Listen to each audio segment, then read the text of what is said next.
मैं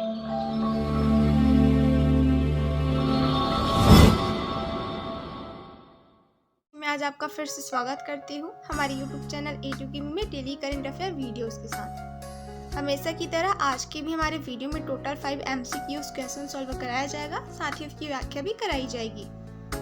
जितने भी लोग जो PCS, UPSC जैसे एग्जामिनेशन की तैयारी कर रहे हैं, ये वीडियो उनके लिए काफ़ी ज़्यादा इंपॉर्टेंट होने वाली है।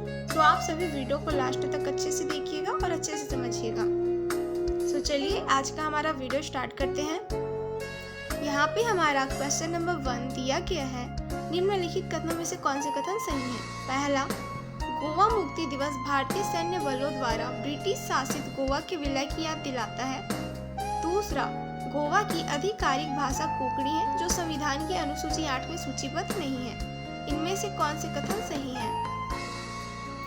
ऑप्शन दिए गए हैं। ऑप्शन नंबर ए केवल 1, ऑप्शन नंबर बी केवल 2, ऑप्शन नंबर सी 1 और 2 दोनों, एंड ऑप्शन नंबर डी न तो 1 और नहीं 2।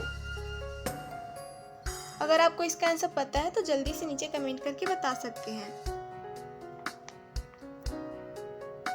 चलिए देखते हैं, इसका आंसर होगा ऑप्शन नंबर डी, न तो 1 और नहीं 2। गोवा मुक्ति दिवस भारतीय सैन्य बलों द्वारा पुर्तगाली शासित गोवा के विलय की याद दिलाता है। इस दिन भारत भी यूरोपीय शासन से पूरी तरह मुक्त हो गया था, अतः कथन 1 सही नहीं है। संविधान की 8वीं अनुसूची में निम्नलिखित 22 भाषाएं शामिल है, कोंकणी भी इसमें शामिल है, अतः कथन 2 भी सही नहीं है। इसके साथ ही हमारा क्वेश्चन नंबर 1 होता है कंप्लीट।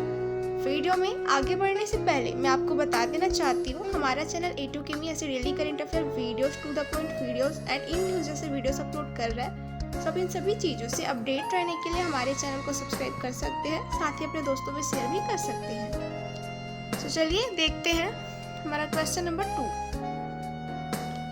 अम्ल वर्षा के संदर्भ में निम्नलिखित में से कौन से कथन सत्य हैं।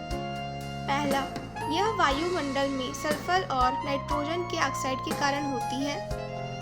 दूसरा, वायु में कणिकीय पदार्थों की उपस्थिति के साथ इसकी संभावना कम हो जाती है। तीसरा, इससे पेयजल की आपूर्ति में भारी धातुओं का निक्षारण हो सकता है। उपयुक्त में से कौन से कथन सही हैं। ऑप्शन नंबर ए केवल 1 और 2, ऑप्शन नंबर बी केवल 1, ऑप्शन नंबर सी केवल 1 और 3, एंड ऑप्शन नंबर डी 1, 2, 3 सभी। इसका आंसर होगा ऑप्शन नंबर ए केवल 1 और 2। कथन 1 तथा कथन 2 सही है, जबकि कथन 3 गलत है। अम्ल वर्षा वायुमंडल में सल्फर और नाइट्रोजन के ऑक्साइड को उत्सर्जन करने वाली विभिन्न प्रकार की मानवीय गतिविधियों का एक उत्पाद है। इसके दौरान हुई वर्षा का जल भूमिगत जल के रूप में नदियों और झीलों इत्यादि तक पहुंचता है, जिसके परिणाम स्वरूप पेयजल में लोहा, सीसा और तांबा जैसी भारी धातुओं का निरीक्षण होता है। इसके साथ ही हमारा क्वेश्चन नंबर 2 भी होता है कंप्लीट। फिर देखते हैं हमारा क्वेश्चन नंबर 3। सतत शहर एकीकृत दृष्टिकोण पायलट परियोजना के संबंध में निम्नलिखित कथनों पर विचार कीजिए। पहला, शहरी स्थिरता मूल्यांकन फ्रेमवर्क को सतत शहर एकीकृत दृष्टिकोण पायलट परियोजना के तहत विकसित किया गया है। दूसरा, इसे वैश्विक पर्यावरण सुविधा के माध्यम से वित्त पोषित किया जा रहा है। इनमें से कौन से कथन सत्य है। ऑप्शन नंबर ए केवल 1, ऑप्शन नंबर बी केवल 2, ऑप्शन नंबर सी 1 और 2 दोनों, एंड ऑप्शन नंबर डी न तो 1 और नहीं 2। इसका आंसर होगा ऑप्शन नंबर सी 1 और 2 दोनों।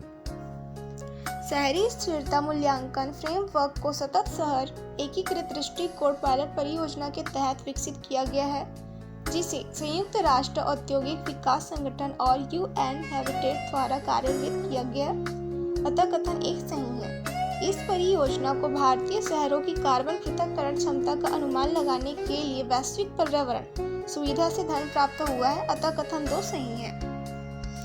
फिर देखते हैं हमारा क्वेश्चन नंबर 4। हिंद प्रशांत आर्थिक ढांचे के बारे में निम्नलिखित कथनों पर विचार करें। पहला, यह फ्रेमवर्क जापान द्वारा लॉन्च किया गया है। दूसरा, भारत भी इस ब्लॉक का सदस्य है। एंड तीसरा, सभी प्रतिभागियों के पास चीन के साथ बड़े पैमाने पर व्यापार है, जो वैश्विक सकल घरेलू उत्पाद के लगभग 40% से लिए लेखांकित करता है। उपरोक्त में से कौन से कथन सही है? ऑप्शन नंबर ए केवल 1 और 2, ऑप्शन नंबर बी केवल 2 और 3, ऑप्शन नंबर सी केवल 1 और 3 एंड ऑप्शन नंबर डी 1, 2, 3 सभी। इसका आंसर होगा ऑप्शन नंबर बी केवल 2 और 3। यह फ्रेमवर्क अमेरिका द्वारा लॉन्च किया गया है, इसलिए पहला कथन गलत है। 4 क्वाड सदस्यों अमेरिका, भारत, जापान और ऑस्ट्रेलिया के अलावा प्रारंभिक चरण में अन्य ब्रुनेई, इंडोनेशिया, दक्षिण कोरिया, मलेशिया, फिलीपींस, थाईलैंड और वियतनाम शामिल हैं, इसलिए दूसरा कथन सही है। अमेरिका सहित सभी देशों का चीन के साथ बड़े पैमाने पर व्यापार है, साथ में प्रतिभागियों की वैश्विक जीडीपी का लगभग 40% हिस्सा है, इसलिए तीसरा कथन भी सही है। फिर देखते हैं हमारा क्वेश्चन नंबर 5। समताप रेखाओं के संबंध में निम्नलिखित में से कौन से कथन सत्य हैं? पहला, जुलाई के महीने में उत्तरी गोलार्ध में समताप रेखाएं महाद्वीपों पर विषुवत रेखा की ओर तथा महासागरों पर ध्रुवों की ओर मुड़ जाती है।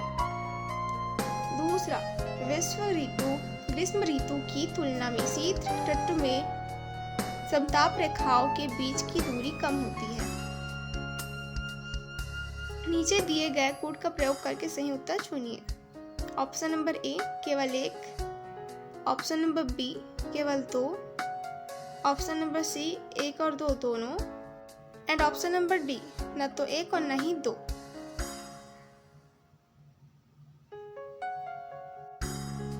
इसका आंसर होगा ऑप्शन नंबर बी केवल 2। जुलाई के महीने में उत्तरी गोलार्ध में समताप रेखाओं महाद्वीपों पर ध्रुवों की ओर तथा महासागरों पर विषुवत रेखा की ओर मुड़ जाती है, जबकि जनवरी माह में विपरीत स्थिति होता है। ताप प्रवणता शीत ऋतु में अधिक तथा ग्रीष्म ऋतु में कम होती है, अतः ग्रीष्म ऋतु की तुलना में शीत ऋतु में समताप रेखाओं के बीच की दूरी कम होती है। इसके साथ ही आज का हमारा ये वीडियो होता है कंप्लीट। आई होप कि आपको हमारा ये वीडियो अच्छा लगा। अगर आपको हमारा वीडियो अच्छा लगे तो आप उसको लाइक, शेयर एंड सब्सक्राइब जरूर कीजिएगा। Thank you so much.